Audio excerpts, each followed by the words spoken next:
tardes y bienvenidos a todos ustedes que semana a semana nos acompañan en estas conferencias virtuales organizadas por el Centro Cultural del Bicentenario y el Museo Histórico Provincial Orestes de Lulo. Hoy continuamos con el ciclo Los pueblos del interior de Santiago del Estero, historia de su formación, en el horario de 19 a 20 y 30 horas. En esta oportunidad, la conferencia abordará el tema Explotación agrícola en el departamento Banda, 1870-1890, a cargo del profesor Martín Carmona. Martín Carmona es profesor de Historia del Instituto Superior del Profesorado Provincial número 1 y alumno avanzado de la licenciatura en Historia de la Universidad Nacional de Santiago del Estero, integrante del área de investigaciones históricas del Museo Histórico Provincial, doctor Orestes de Lulo, entre el año 2010 y el año 2013. Autor de artículos sobre historia colonial santiagueña, el desarrollo agrícola productivo del departamento Banda durante la segunda mitad del siglo XIX, el folclore y la economía de la provincia. Participante con ponencias en el Encuentro Provincial de Jóvenes Investigadores en el año 2017 y en el año 2019, es miembro fundador y tesorero de la Asociación Civil Santiagueña de Investigadores de Historia. Les recordamos que las preguntas podrían ir realizándolas a través del chat y el disertante las responderá al finalizar su charla. Les cedo la palabra, profesor, en esta tarde. Muy buenas tardes. Buenas tardes, Ana, ¿cómo están? Un gusto estar aquí compartiendo con ustedes algo de lo que hacemos a la sombra, los historiadores en Santiago del Estero. ¿Quieres saber si se me escucha bien? ¿Se me ve bien? Perfecto, profesor. Perfecto. Muy bien. Buenísimo. Bien. Cuando me digas, comenzamos. Le cedo la palabra. Estamos en condiciones. Bien, perfecto. Estamos en condiciones. Bueno, primero que nada, me gustaría compartir con ustedes el motivo de la elección de mi tema de investigación que me viene acompañando hace varios años ya, y que va definiendo de a poco el espacio y el recorte temporal que investigo, ¿no? Que es el departamento Banda en la segunda mitad del siglo XIX. Esto es entre 1850 y 1900.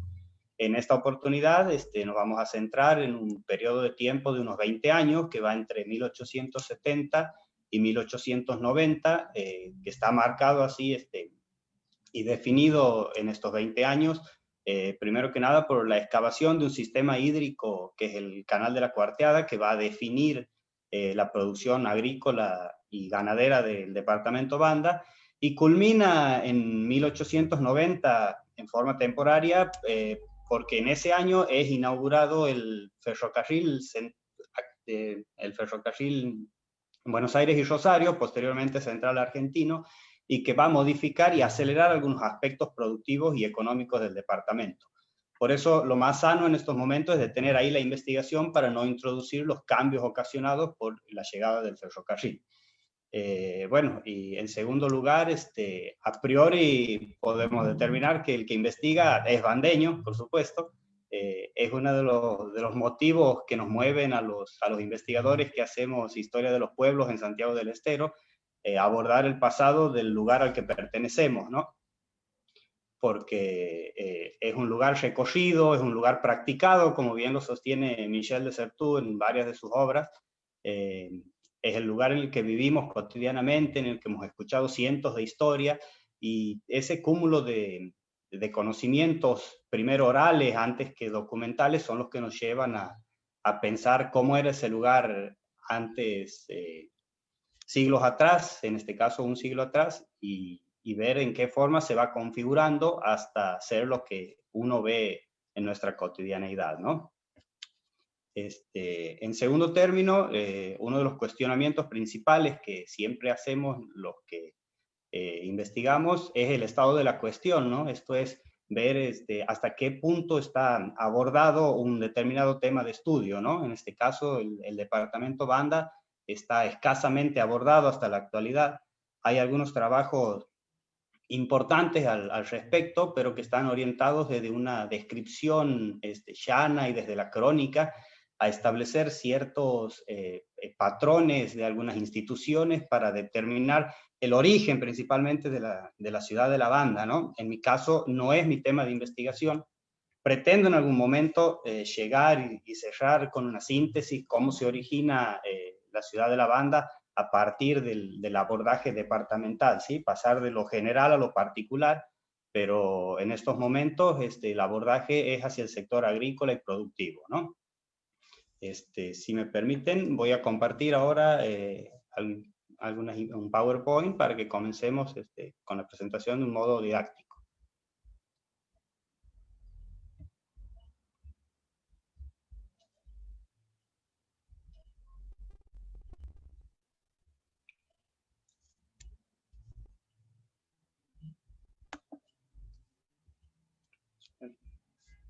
Ahí se puede ver. Sí, profesor, se ve. Se ve con claridad, bien. Lo que sí, voy a detener el video porque me está acusando baja señal aquí el Wi-Fi. Bien, ¿se me escucha bien ahí? Perfecto. Bien, bueno, comencemos entonces. Bien, mi trabajo, como todos saben, y ha sido promocionado en estos días, se titula Explotación Agrícola en el Departamento Banda entre los años 1870 y 1890. En este trabajo hago hincapié en tres ejes fundamentales que promueven la economía del departamento, que son, dentro de la agricultura, la explotación de cereales, el cultivo de alfalfa y dos cultivos, experimentales que terminan fracasando en su momento, que son la vid, o sea, la explotación de uvas para fabricación de vino, y la caña de azúcar para fabricación de azúcar y aguardiente, ¿sí? Bien. Perdón. Lo primero que vamos a hacer es definir el espacio sobre el cual vamos a trabajar, ¿sí? Con respecto a cómo nos ubicamos frente al espacio, debemos decir que actualmente el departamento Banda se encuentra ubicado en la zona centro-oeste de la provincia de Santiago del Estero, flanqueada por los ríos Dulce y Salado, ¿sí? Y con una superficie territorial de casi 3.600 kilómetros cuadrados, enfrentada a la ciudad capital de Santiago del Estero. Claro que esto no siempre fue así y no siempre tuvo un territorio administrativo autónomo, ¿sí? Desde el asentamiento definitivo de la ciudad de Santiago del Estero, allá por el año 1553, el territorio de la Banda estuvo bajo jurisdicción, ¿sí? Y ocupado parcialmente. Y decimos que fue ocupado parcialmente porque hacia fines del siglo XVI se produce un hecho que resulta fundamental para explicar por qué no hay gran cantidad de datos sobre cómo se ocupa el departamento Banda y su espacio territorial entre finales del siglo entre comienzos, del siglo XVII y durante el siglo XVIII. Y este hecho es la creación y la fundación del Real Hospital. El Real Hospital era una institución que atendía a inválidos y a enfermos y que tenía en cierto modo una autarquía a partir de determinadas fracciones de tierras que se le otorgaban y que el hospital tenía la posibilidad de darlas en arrendamiento y con el fruto de su arrendamiento, que era el 5% anual, podía mantener los gastos necesarios del hospital, ¿sí? Bien, entonces, las tierras asignadas son las que están enfrentadas al río Dulce, a la ciudad de Santiago, en una porción que va en lo que es actualmente la ciudad de La Banda, hacia el sur el sector del Polear y algunas porciones limitando con el territorio de Robles.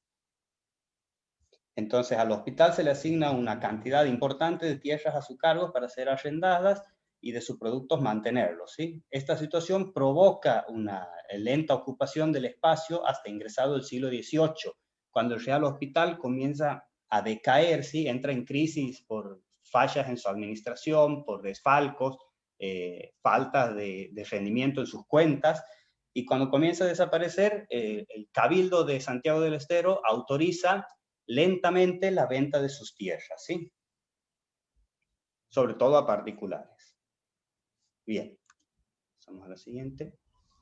A las ventas estas del Real Hospital se suman en el siglo XIX las subdivisiones que se hacen de las grandes estancias famosas para los bandeños, como son la estancia de San Carlos, San Ramón, Uyamampa, esta propiedad del de Juan Felipe Ibarra, gobernador de la provincia hasta 1851, y además, de las tierras del Rincón y de otras que se encuentran, que son las famosas tierras mancomunadas, ¿sí? Tierras que son indivisas, que no se pueden vender, pertenecen a grupos familiares, a herederos de un propietario originario, y que van a comenzar a subdividirse en parcelas cada vez más chicas de acuerdo a la cantidad de herederos que van apareciendo. Son muy típicas del interior santiagueño estas tierras porque generalmente se agrupan bajo el apellido, perdón, de las familias que son originarias de su propiedad, ¿no? Para el caso de la banda tenemos el territorio de los romanos, Escobar, los Díaz, los Gómez, los Quirogas, entre otras grandes propiedades que van a comenzar a subdividirse entre estas familias, ¿no? Esta partición del territorio propició la aparición de unidades productivas de menores dimensiones, ¿sí? Con mayores controles y dinámicas que van a ser conocidas como los establecimientos agrícolas, donde se practican diversos cultivos y tienen una extensión de entre 40 y 800 hectáreas aproximadamente, que van a poblar el departamento Banda en la segunda mitad del siglo XIX. Entonces tenemos que entre finales del siglo XVIII y hasta mediados del siglo XIX hay una reconfiguración de la forma de entender el espacio en términos productivos y de ocupación, ¿no? Y que esto va a estar fundamentado del paso de las grandes estancias y tierras mancomunadas a los pequeños establecimientos agrícolas.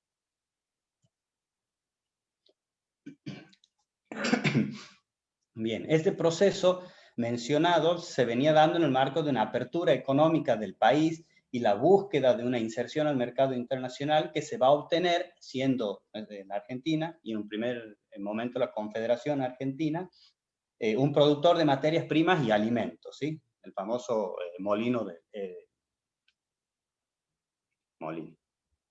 el famoso granero del mundo, perdón. Particularmente son dos las vías por las que se desarrolla este proceso, ¿sí? En primer lugar tenemos el desarrollo de la ganadería a gran escala en el litoral y la pampa, y por otro lado el crecimiento del cultivo de cereales, en especial trigo y maíz, para alimentar y fortalecer ese circuito.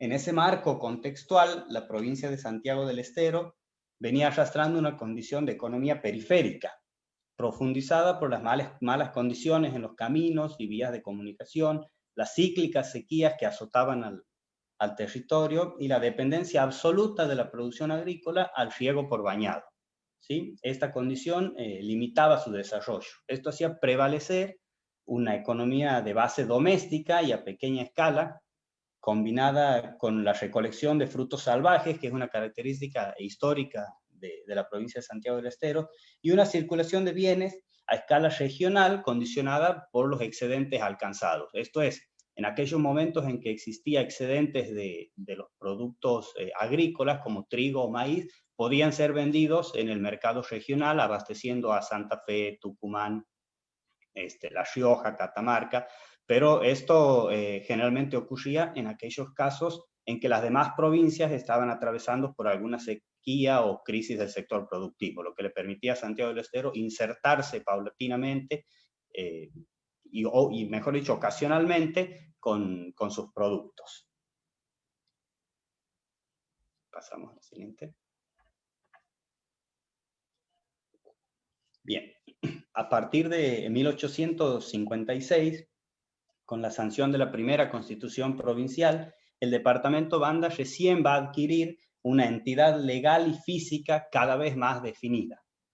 Si bien es cierto que antes al territorio se lo conocía como la otra banda del río, que es una denominación típicamente popular en España, que hace referencia a las tierras enfrentadas a una de las orillas del río, pero documentalmente es complejo de abordar porque muchas veces quien es el portador de la voz se refiere a la otra banda del río del lado de Santiago del Estero.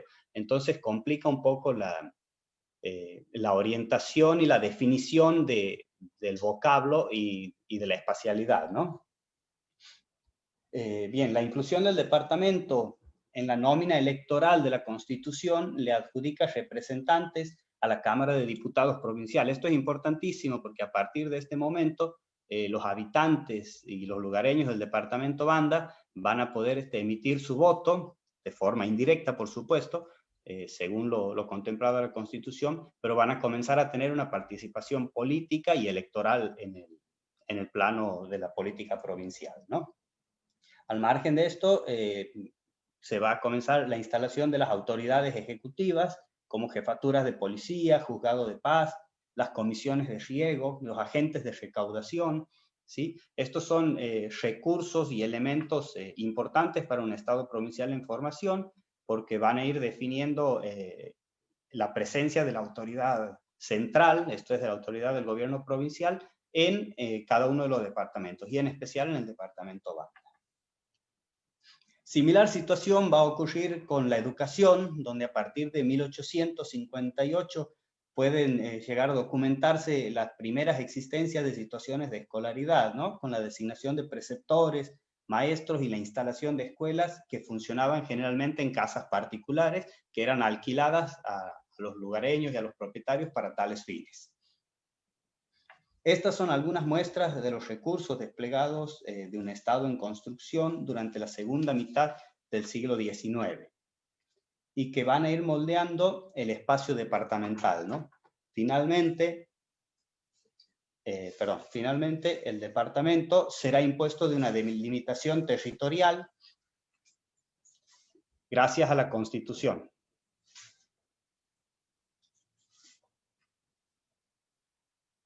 Bien, en principio esta Constitución provincial no determinaba cuáles eran los límites de ninguno de sus departamentos, ¿sí? Entonces, cada uno de los territorios se enfrentaba a una situación de relativismo territorial, ¿sí? Nadie sabía con precisión dónde empezaba y terminaba cada uno de los departamentos, ¿sí?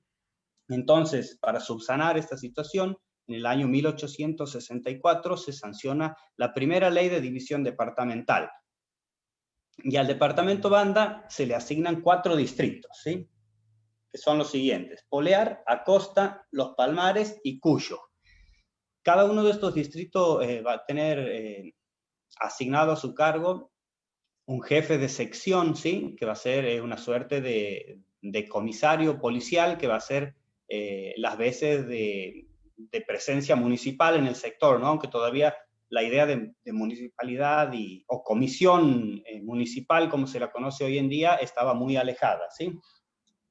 Cada uno de estos distritos va a contar en su interior con parajes, puestos y sitios que van a estar bajo su jurisdicción.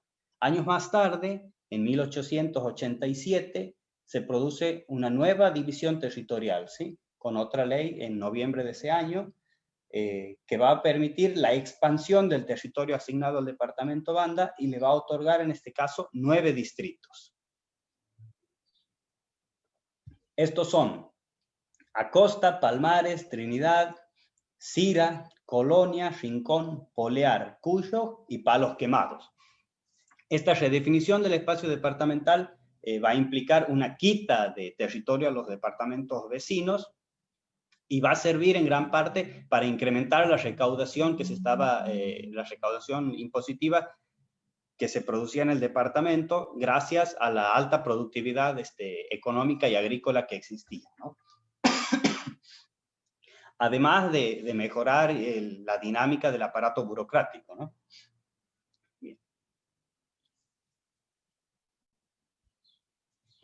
Bien, ahora podemos ver 2 mapas que son que son contemporáneos, elaborados en la misma década, ¿sí? Uno de 1885, el de la izquierda, de fondo verde, y el de fondo rosado pertenece al año 1888. Observando estos mapas de la provincia de Santiago del Estero, podemos ver algunas particularidades, ¿no? El primero, el de fondo verde, pertenece al agrimensor Alejandro Gancedo, y el segundo es del geógrafo peruano Paz Soldán, ¿sí? En ambos mapas podemos apreciar que la extensión territorial es relativa, ¿no? Como puede apreciarse, si bien son con 3 años de diferencia, no son muy parecidos los mapas, ¿sí? Sobre todo desde la zona centro hacia el sur, hay unas diferencias marcadas entre ambos. ¿sí? Y esto, bueno, va a definir la percepción territorial como algo relativo. Lo mismo sucede con las fronteras, sobre todo con la frontera con el Gran Chaco. Lo que nos va a permitir pensar que esta interpretación relativa está sujeta a la concepción del cartógrafo, ¿no? Y lo que nos permite inferir a nosotros la escasez de conocimiento y documentación acerca del territorio propio que tenía el gobierno provincial, ¿no? Esta situación se va a profundizar hacia adentro del mapa y sobre todo en el interior, donde aún había una carestía mayor de la información territorial, ¿no? Tengamos en cuenta que recién estaban comenzando a formarse las oficinas de catastro y las oficinas topográficas, ¿sí? Entonces el acceso a esa información era muy limitado. Bien. Aquí podemos ver en estas dos imágenes extractos de ambos mapas, ¿sí? Con definiciones del departamento Banda, y podemos notar de inmediato la existencia de líneas rectas para definir el espacio, ¿no? Esto es muy particular porque hace alusión a una inconsistencia territorial, ¿no? Están forzando la definición del espacio de forma recta porque carecen de conocimiento acerca de dónde están ubicados los territorios, ¿no? Y los parajes. En especial puede notarse mucho aquí con un paraje a la mitad del mapa, que son los Vélez, que es una tierra mancomunada, que pareciera estar fuera y dentro del departamento Banda. Hoy sabemos que pertenece al departamento Banda. Bien.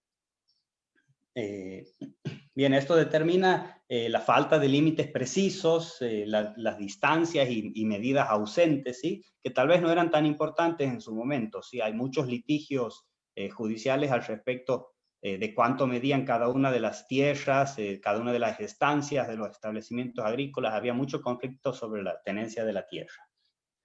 De cualquier modo, resulta útil estos mapas y estas imágenes cartográficas de finales del siglo XIX para entender cómo se concebía el espacio y poder ver de un modo claro esa conflictividad territorial que había entre los poseedores, ¿no?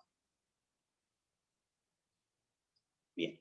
Con respecto a las actividades productivas, ¿sí? Ahora entramos en el plano de lo que hace a nuestra investigación. Bien, adentrándonos a las actividades productivas que se desarrollaban en el departamento Banda entre 1870 y 1890, en lo primero que debemos pensar es en el método de riego que empleaban los agricultores, ¿sí? Dos métodos existían por aquel entonces. El primero de ellos, utilizado históricamente en Santiago del Estero, es el de cultivo por bañado. ¿En qué consiste el bañado? Básicamente es esperar que el río, en nuestro caso el río Dulce, bañe las tierras costeras en sus crecientes para luego dejar escurrir el agua y aprovechar la humedad y las propiedades que quedaban sobre la superficie, ¿sí? Este sistema, ampliamente aceptado y difundido en las tierras costeras, tanto del dulce como del salado, tenía ciertos inconvenientes.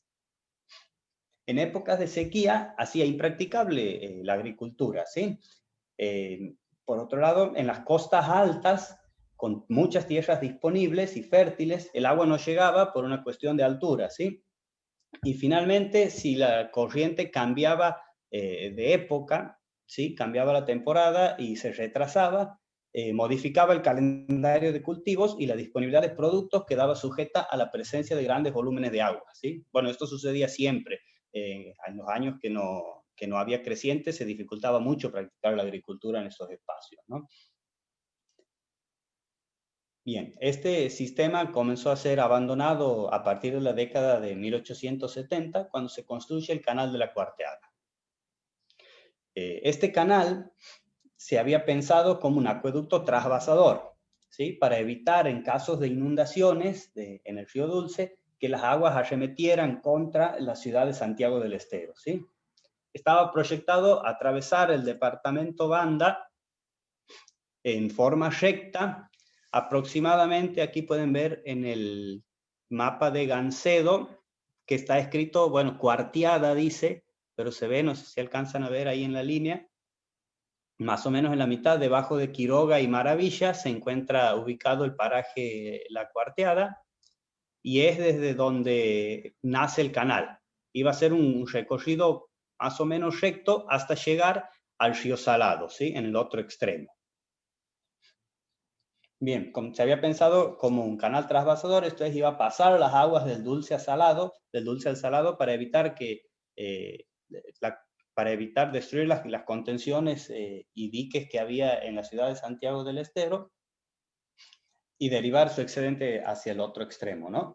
Pero hubo unos problemas técnicos con el proyecto porque no tuvieron en cuenta la altura del terreno y la pendiente que excavaron fue insuficiente.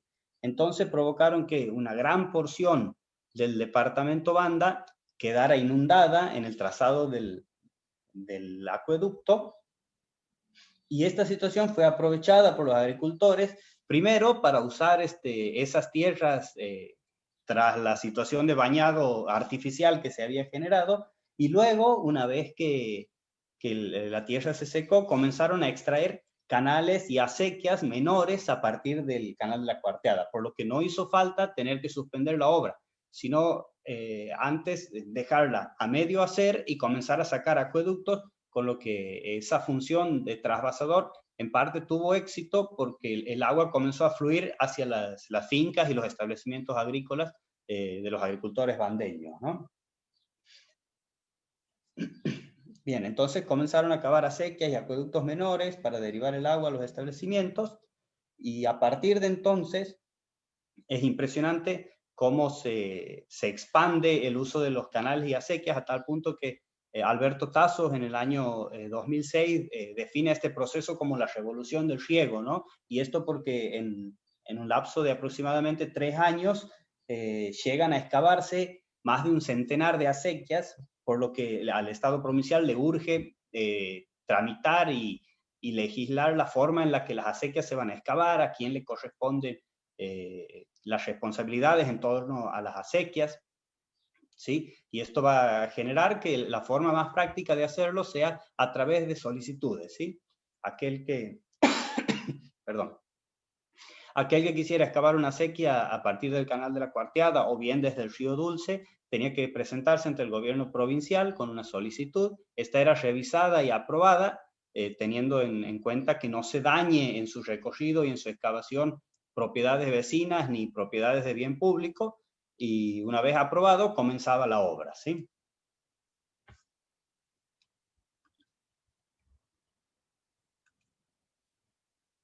Bien, entonces, más de 100 acequias en un lapso de 3 años llegan a regar. Son 100 acequias, pero calculamos según una perspectiva que hemos proyectado, que son alrededor de 130 o 140 establecimientos agrícolas los bañados por estas 100 acequias, porque algunas acequias bañaban hasta 3 o 4 establecimientos agrícolas, ¿sí?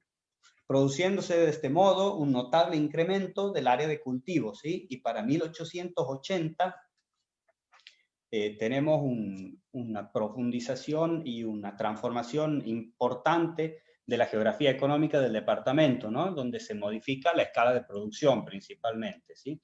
Pronto, grandes propietarios vinculados al poder político local conformarán en el departamento Banda inmensos establecimientos agrícolas gracias al riego por canales, y formarán una élite de base agraria, ¿sí? Bien, en lo que hace a la configuración productiva de los establecimientos agrícolas, tenemos 3 grupos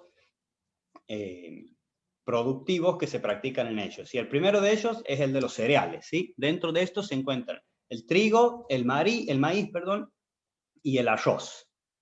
Bien, aquel flujo productivo impulsado por el riego por acequias y canales menores condensó finalmente en la multiplicación de las unidades de producción conocidas como establecimientos agrícolas, ¿sí? Estos núcleos dinámicos, donde se alternaban cultivos con cría de ganado en pequeña escala y producción de leña, van a ser el motor de la economía bandeña a fines del siglo XIX. En ellos se desarrollarán cultivos orientados al abasto al abasto de las exigencias locales y regionales, como cereales, pasturas para ganado y cultivos de corte industrial. Con respecto al trigo, podemos decir que se producía con muy buenos resultados en gran parte del territorio, ¿sí? Y generalmente era molido en los molinos y ataonas que existían en la provincia. En el departamento Banda existía un molino impulsado a vapor que pertenecía a la firma comercial de la Silva Hermanos. Con respecto al maíz, este grano, bueno, es muy importante en la historia provincial, ¿no? Este grano es ampliamente sembrado en el espacio agrícola y sirve fundamentalmente para cubrir las necesidades alimenticias de la población y para forraje de los animales, ¿sí? Y bueno, con respecto al arroz, este es un caso muy particular, ¿sí? Porque es un cultivo que fue promocionado por el gobierno provincial durante finales de la década de 1870, ¿sí? Para ser practicado en los establecimientos. El Estado provincial había dispuesto premios en dinero a quienes pudieran cultivar un mínimo de 600 arrobas de arroz. Solo un productor de los que se presentaron a competir por el premio llegó a esa suma de 600 arrobas y este fue un importante productor del departamento Banda y futuro gobernador de la provincia, Maximio Ruiz, ¿sí? Que en su establecimiento de Santa Cruz, en el paraje Antafé, llegó a producir la cantidad establecida por el decreto provincial y bien es acreedor del importante premio en dinero, ¿no? Bien, con todo, la producción de cereales, o sea, principalmente el trigo y el maíz, de los cuales no tenemos cifras exactas para el departamento Banda, ¿sí? Lo que dificulta generar una serie de datos y evaluar la evolución que tuvieron a lo largo del tiempo, ¿sí? O si fueron realmente cultivos exitosos o estuvieron ligados a algunos problemas coyunturales o bien a problemas ecológicos y del suelo, ¿no? Pero de todos modos los vemos presentes en casi todo el corte temporal e histórico, ¿no? En conjunto, el trigo y el maíz conformaron un excelente binomio productivo, ¿sí?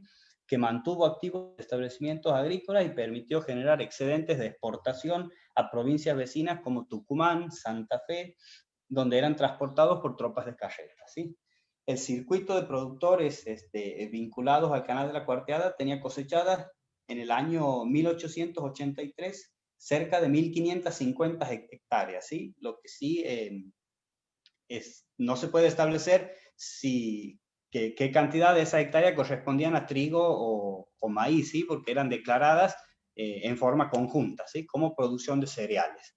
Entonces, tenemos que en esta etapa productiva hay una superficie sembrada considerable en la mayoría de los establecimientos donde primaba el cultivo de ambos cereales, ¿sí? Y una concentración de la producción en la zona del Canal de la Cuarteada, ¿sí? Beneficiada por la red de acequias que comenzaba a definir el territorio productivo, ¿sí? Otro de los cultivos que definían a los establecimientos agrícolas del departamento era el de la alfalfa, ¿sí? Esta tenía una presencia en casi todos los establecimientos agrícolas, ¿sí?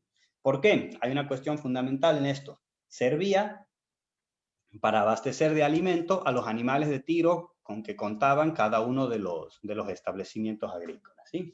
Este pasto de larga tradición en el suelo santiagueño tenía en el departamento Banda una destacada participación y grandes volúmenes de producción. Incluso en la actualidad, la provincia de Santiago del Estero es una importante productora de alfalfa, ¿no? Así que esto es una condición histórica de nuestra provincia. Y es que aquí se encontraba la clave de conexión entre la periferia provincial económica y el sistema capitalista imperante en el país, ¿no? Porque nuestra provincia era depositaria de grandes tropas de animales que llegaban para invernar aquí y una pastura de calidad resultaba indispensable para la ganancia de kilos, ¿sí? Entonces los establecimientos del departamento Banda contribuían a ese esquema de invernación con alfalfa y territorio de estadía para los animales, ¿sí? Encaminados en esa tarea se encontraban tres grandes productores, perdón, tres grandes productores y políticos que van a formar la élite de la segunda mitad del siglo XIX y del último tercio sobre todo, que van a gobernar la provincia durante la década de 1880, que son la familia Ruiz, los Rojas y los de la Silva. Los tres con integrantes que llegaron a a gobernadores en Santiago del Estero, ¿sí? Ruiz, la familia Ruiz con Adolfo y con Maximio y Adolfo, los Rojas con Absalón Rojas y la familia de la Silva con Sofanor como político destacado. Bien, ahora entramos a la tercera vertiente, que es la producción agrícola con fines industriales, ¿sí? En este caso destacan dos variantes. Uno es el cultivo de la vid, que se va a realizar en el departamento Banda en pequeña escala, con un aceptable rendimiento, y con un principal productor que va a ser Maximio Ruiz, ¿sí? La vid tenía una repercusión menor en el departamento, si bien existían payales en muchos establecimientos, pero generalmente eran para producir uva de mesa, ¿sí? Esto es para consumo doméstico, y eran pocos los productores que elaboraban en grandes cantidades. Aquellos volúmenes y excedentes que elaboraban los productores eran remitidos a Maximio Ruiz, que era el principal productor de vid, que poseía maquinaria y capacidad de procesamiento y fabricación de vino, ¿sí? En su famoso establecimiento de Santa Cruz, en Antajé, donde tenía una plantación de unos 14.000 sarmientos para producir un vino de reconocida calidad en Santiago del Estero y premiado en algún momento a comienzos del siglo XX en un certamen nacional, ¿sí?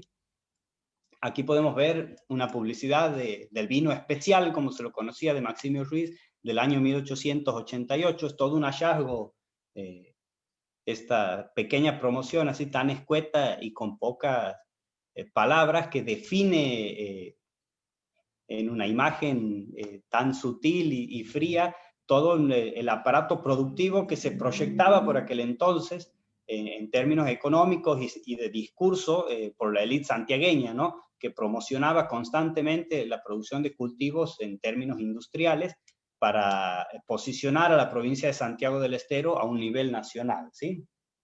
Lamentablemente, esta incipiente industria tuvo que enfrentarse a la importación de vinos de la región de Cuyo a un menor precio, condenando la vitivinicultura local, ¿sí? Al margen de que muchos estudios de suelo sostienen lo impracticable del cultivo de la vid en Santiago del Estero, ¿no? Bueno, en la actualidad hay algunos casos, un caso en particular que está dando la nota y poniendo en duda y en debate si esos estudios están acertados o no, ¿sí? Bien, con respecto a la otra variante de cultivo industrial, tenemos a la industria azucarera. Y en la industria azucarera tuvo una destacada participación y eco en el departamento Banda, ¿sí? Con una importante superficie sembrada y la instalación de dos modernos ingenios azucareros, ¿sí? Uno de ellos hasta hace 2 años tenía en su interior una finca de una familia bandeña, todavía conservaba ladrillos y restos de metales pertenecientes a ese ingenio azucarero. La propiedad luego fue vendida y en la actualidad no se sabe qué se hicieron con esos, qué sucedió con esos restos, ¿no? Estaban escondidos entre el monte de la finca. Bien, con la instalación de esos dos ingenios alcanzaba óptimas condiciones para la producción de azúcar, ¿sí? Esto estaba íntimamente relacionado y beneficiado por la consagración del riego por acequias y la disponibilidad de mano de obra barata para la zafra, ¿sí? El cultivo de la caña se constituye en exclusividad de los ingenios, ¿sí? Aquí hay una cuestión de dominio de los productores que poseían capacidad de fabricación de azúcar y que era que concentraban el cultivo de la caña. Si bien se relacionaban con los productores vecinos, a quienes invitaban y financiaban en sus tierras la práctica del cultivo de la caña, lo que sí hacían al margen de esto era imponer una serie de requisitos y pactaban el precio con casi un año de anticipación, lo que condicionaba mucho la expansión de la práctica, ¿sí? Dos ingenios descollan y alteran la geografía productiva bandeña, ¿sí? Estos son el Nueva Trinidad y el ingenio Rincón. El primero, conocido como Nueva Trinidad, se instala en Gringo Guasi. Esto es a una distancia del centro de la ciudad de La Banda de unos 11 kilómetros, camino hacia Clodomira, ¿sí? Esta era propiedad de la firma Silva Hermanos y tenía una importante capacidad de molienda, ¿sí? Fue un molino, un ingenio muy famoso a finales del siglo XIX porque era uno de los con mayor tecnología que existían en el país y fue traído desde Francia, ¿sí? Este ingenio tenía además de tener una capacidad importante de molienda, contaba el establecimiento con 3 acequias para el riego. Aquí podemos ver 3 acequias para el riego, tenía abasto propio de caña. La particularidad que tenían los ingenios, la mayoría de los ingenios santiagueños, era que podían producir azúcar y aguardiente, ¿sí? Además tenían un ferrocarril portátil francés de tipo de Decauville y línea telefónica propia. Y además contaba con una superficie de más de 600 cuadradas, esto es casi 1000 hectáreas, y 200 cuadras sembradas con caña de azúcar. Por su parte, el ingenio Rincón, que pertenecía a Juan MacLean, un inmigrante europeo, tenía una capacidad de molienda inferior al de Nueva Trinidad, pero igualmente resultaba eficiente para procesar las más de 200 hectáreas sembradas con caña en su propio establecimiento, ¿sí?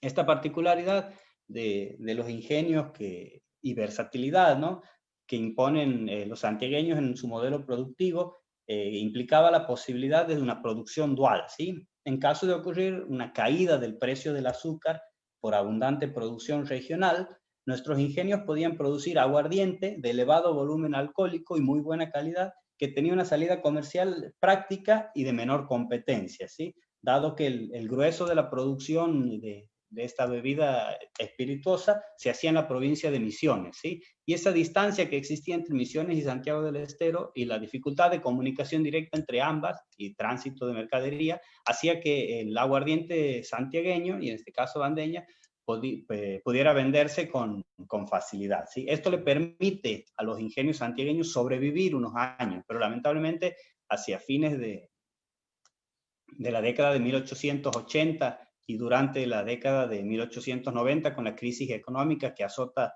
al país, van a terminar desapareciendo la mayoría de los ingenios debido a las deudas crediticias e hipotecarias que tenían, ¿sí? Y a la diversificación de actividades de sus propietarios, ¿no? Pues no solo eran agricultores o industriales, sino que se dedicaban también a la ganadería, a la curtiembre, eran financistas, prestamistas, algunos banqueros como MacLean, y que esto va a tornar complicada luego la definición de cuáles son sus bienes y las producciones y economías que deciden salvar, ¿no?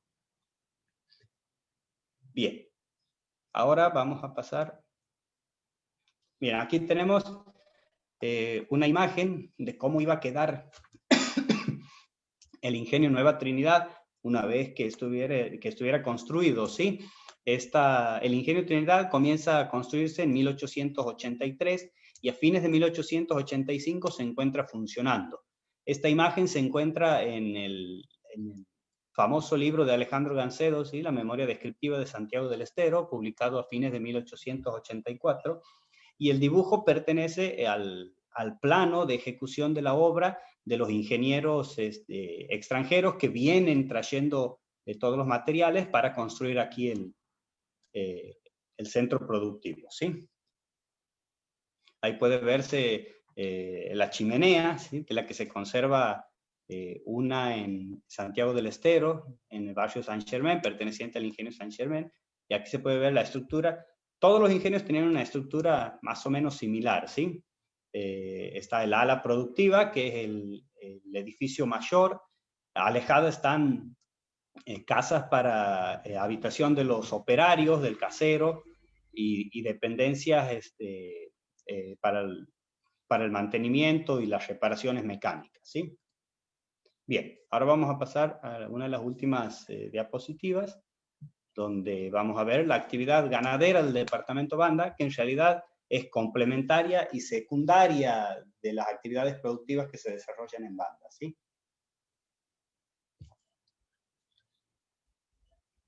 Bien, aquí podemos ver en este gráfico que vamos a explicar ahora que si bien es cierto que los establecimientos agrícolas ocupaban sus tierras para invernar animales, ajenos estos, ¿no? Que venían desde la provincia de Santa Fe y Tucumán también,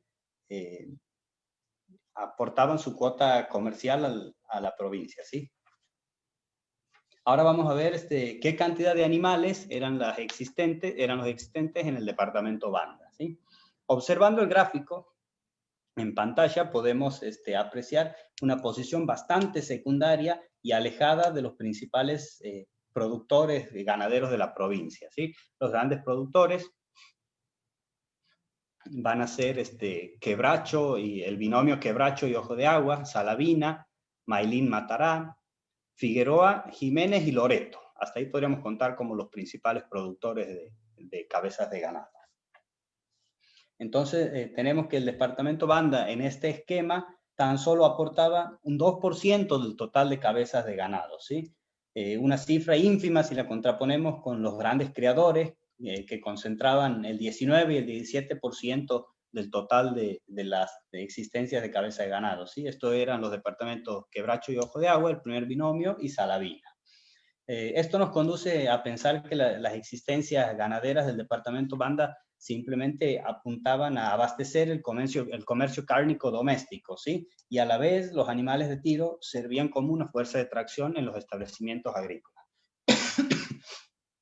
En algún momento de la década de 1880 hay un leve incremento de las tenencias de cabezas de ganado que se van a concentrar en el sector caprino, ¿sí? Que es donde, bueno, como todos sabemos, Santiago del Estero es por excelencia un criador casi natural de cabras, y el departamento Banda va a incrementar sensiblemente en más de 1000 unidades entre 1879, que es de donde sacamos los datos para elaborar este gráfico, hasta 1884, va a incrementar sensiblemente en casi unos 1000 animales esas tenencias, ¿sí? Lo que implica que podríamos pensar con esto que había un elevado consumo de carne de cabra y era muy popular su consumo a nivel doméstico y departamental, ¿sí? Pero de cualquier modo está muy alejada de los grandes productores mencionados en primera línea en el cuadro, ¿sí? Bien, y a modo de conclusión, podemos ir diciendo y comentando que en los 30 años que transcurren entre 1870 y 1890, la producción agrícola desplegada en el departamento Banda se orienta hacia las demandas del mercado regional, que exigía volúmenes de granos cuando no podían las provincias vecinas, abastecer su consumo interno. Con el cultivo de alfalfa, la situación se presentaba algo similar, con la diferencia de que el consumo y las operaciones comerciales se desarrollaban en suelos santiagueños, ¿sí? Otros cultivos experimentales, ¿sí? Y de corte ensayístico, como el arroz, la vid y la caña de azúcar, van a sucumbir ante la competencia regional que poseía una dinámica mejor lubricada y con una fuerte élite que acompañaba el proceso. De cualquier modo, el modelo de establecimiento agrícola va a trascender a este periodo y a sus condicionantes, ¿no? ¿Sí? Y va a abandonar paulatinamente el cultivo de la vid, con el cultivo del arroz que fracasa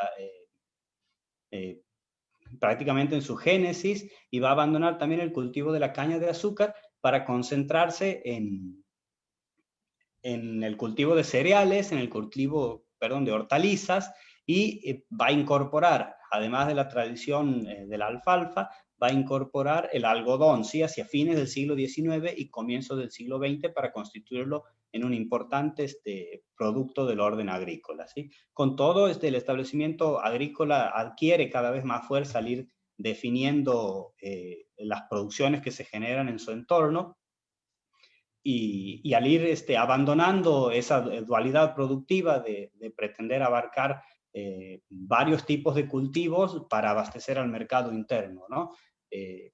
Son importantísimos los establecimientos agrícolas del departamento Banda para determinar la ocupación y el incremento de población de todo el departamento, ¿sí? Hay algunos casos que son, hay un caso puntual que es impresionante al respecto, ¿sí? Hacia 1883, Francisco Biagio, un italiano llegado a estas tierras unos años antes, poseía un establecimiento agrícola en el departamento Banda, conocido como Colonia Italiana, que tenía ese nombre porque no era precisamente una colonia en los términos en los que se entendía por aquel entonces, ¿sí? Un espacio contratado, con tierras a pagar a un determinado grupo de inmigrantes, sino más bien era de su propiedad y estaba bajo el nombre de, simplemente denominativo, de Colonia Italiana.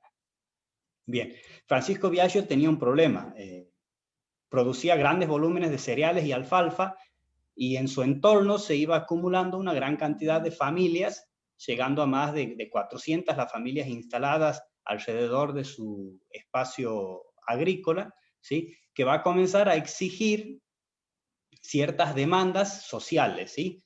Es así que Francisco Biagio, viendo que, por supuesto, el Estado provincial, todavía en formación en ese momento, se encontraba imposibilitado de atender las demandas en la ciudad, imagínense que menos lo podía hacer en una zona del interior provincial, ¿sí? Entonces Francisco Biagio, quien se había desempeñado como boticario en la ciudad de Córdoba, ofrece sus servicios de boticario a la provincia, solicitando que se le autorice la práctica de la práctica de este trabajo para poder atender a las demandas sanitarias de la población que circundaba su establecimiento. De cualquier manera, la intención de Biagio es buena en este sentido y promueve la hipótesis de que la actividad agrícola en el departamento Banda es la que desencadena la expansión demográfica, ¿no? en estas tierras. Su pedido es rechazado por el gobierno provincial, sosteniendo que sus antecedentes no eran suficientes para poder desempeñar dicha función de boticario, ¿sí? Que hacía las veces en algunos casos de médico. Y dada la distancia existente con el centro, con la ciudad de Santiago, realmente en los hechos se iba a convertir en un médico del sector. De cualquier modo, avala la hipótesis y la teoría de que la práctica de la agricultura concentró mucha población y hizo posible el desarrollo de las poblaciones del departamento Banda, ¿sí?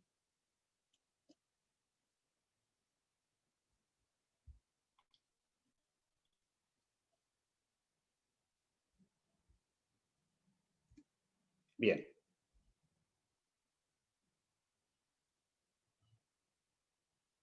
Vamos a detener ahora la... Listo. Bien, perfecto, profesor. Le cuento que desde el Facebook nos comentaban, saludos del departamento Banda, hace tiempo escribimos algo sobre el canal de Cuarteada con imágenes de lo que fue y cómo se encuentra ahora. Justamente José Navarro nos dice, buenas tardes, sobre el canal de la Cuarteada, entre tarde y tal vez se mencionó, dice, el propósito de su construcción era proveer de agua a ingenios azucareros, y nos dejó una página que después le vamos a compartir para que pueda ver las imágenes, ¿sí? que él publicó en una cuenta. Bien, no, el propósito original del canal es trasvasar las aguas del río Dulce hacia el Salado para evitar que en caso de crecidas del río, las aguas llegaran a impactar sobre la ciudad de Santiago, ¿sí? Lo único que hacía era derivar las aguas.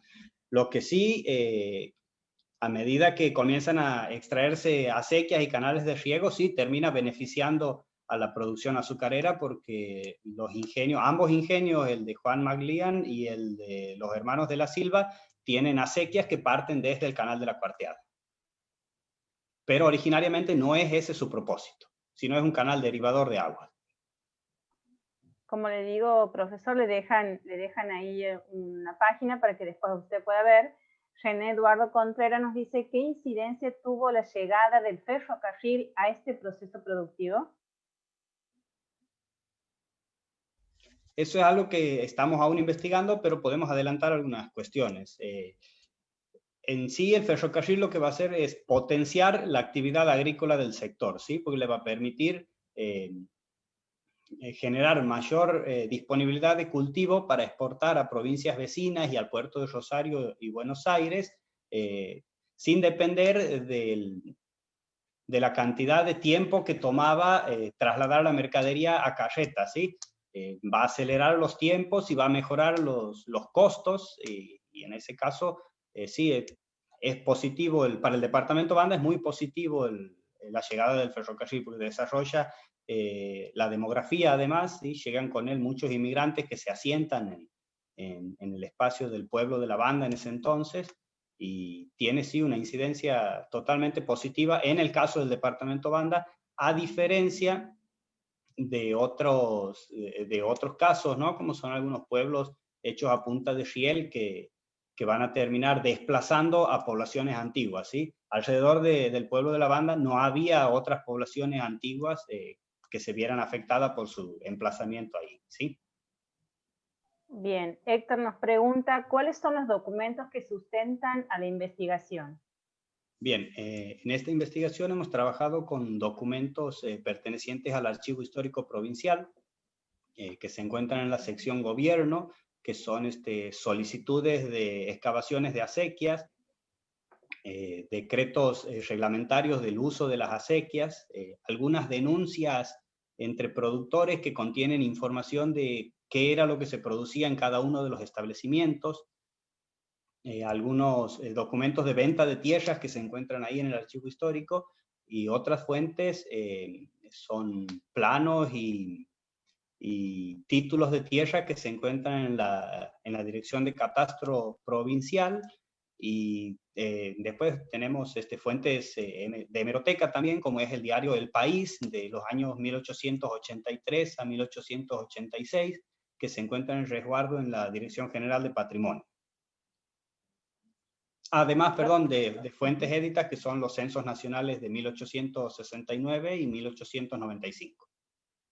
Nos pregunta José Navarro, ¿dónde estaba ubicado el ingenio azucarero El Rincón? Bien, el ingenio azucarero El Rincón estaba ubicado donde hoy, bueno, creemos, todavía no hemos podido encontrar ni restos ni indicios que así lo confirmen, pero estaría en cercanía de lo que es el barrio El Rincón en la actualidad en la Banda, ¿sí? Cerca de la localidad de San Ramón. Lo que sucede es que esa propiedad del Rincón era una propiedad, una estancia antigua que data del año 1743, si no me equivoco, y que era realmente gigantesca, ¿sí? Ocupaba una impresionante cantidad de leguas, lo que hace muy difícil a partir de su subdivisión, determinar en qué punto estaba el ingenio, porque ese sector donde se encuentra actualmente el barrio se llama El Rincón. A su alrededor había en 1880 otros establecimientos y parajes que tenían el mismo nombre por haber pertenecido originariamente sus tierras a esa estancia. Así que creemos que está en un rango de esa zona. Nos dice José Navarro, esa zona era propietaria de la familia Rojas. Sí, sí, eran uno de los propietarios, tanto Lorenzo, que era el papá de Absalón Rojas, y Absalón Rojas, sí, eran los propietarios en esa zona. También hacia el noroeste, en la zona de Antajé, también tenían propiedades. Generalmente estas familias muy acaudaladas tenían gran cantidad de establecimientos agrícolas, por eso podemos encontrar a los Rojas siendo propietarios cerca del pueblo de la Banda, para ubicarnos geográficamente, y en zonas más distantes como Antajé, además de tener propiedades en otros departamentos, ¿sí? René Eduardo nos dice, muchas gracias por la investigación, muy rica en información en sus diversas fuentes. José Navarro nos sigue, esta zona era propietarios también la familia Rojas, gracias, sí. Excelente como siempre. Profesor, antes de despedirse, quisiera decirnos algo, quisiera comentarnos como para cerrar su exposición. No, me gustaría agradecer a todos los oyentes, al al cuerpo técnico, ¿no? A vos, Ana, Graciela, David, que se han portado muy bien con nosotros, muy buena onda, y al Centro Cultural del Bicentenario, por habernos invitado a formar parte de estos encuentros, ¿sí? A dar a conocer nuestras investigaciones y nuestras actividades. Realmente una oportunidad invalorable. Y un muy buen trabajo que vienen haciendo con todas las entrevistas y las difusiones de investigaciones que venimos siguiendo durante toda la pandemia, ¿sí? Nos han alegrado las tardes Nos con estas dice actividades. Mario Ernesto también, muy buena charla. Bueno, tiene elogios sobre su charla, sí. Profesor, excelente investigación, nos dice Héctor también. Le agradecemos mucho, le contamos también que nos han estado viendo, siguiendo tanto en el Facebook como aquí, como en esta plataforma de Zoom, desde Tandil, desde los valles calchaquíes de la provincia de Catamarca, desde la ciudad de Santiago del Estero, desde Ceiba, desde la Ceiba, Honduras, desde Breaposo, desde La Banda, desde Merlo, provincia de Buenos Aires. Así que tenemos de todos lados y agradecemos mucho a todos ellos por compartir estas charlas y los invitamos para el próximo martes 24 de noviembre, también a las 19 horas, a la disertación Integración de nuevos espacios en torno al ferrocarril central argentino. El caso de Fernández y los pueblos de Jamal, Villa de Rosario, Porres, a cargo del profesor, de la profesora, Fátima Sánchez y del profesor René Contreras. Muchísimas gracias y hasta el martes. Hasta luego, gracias a ustedes.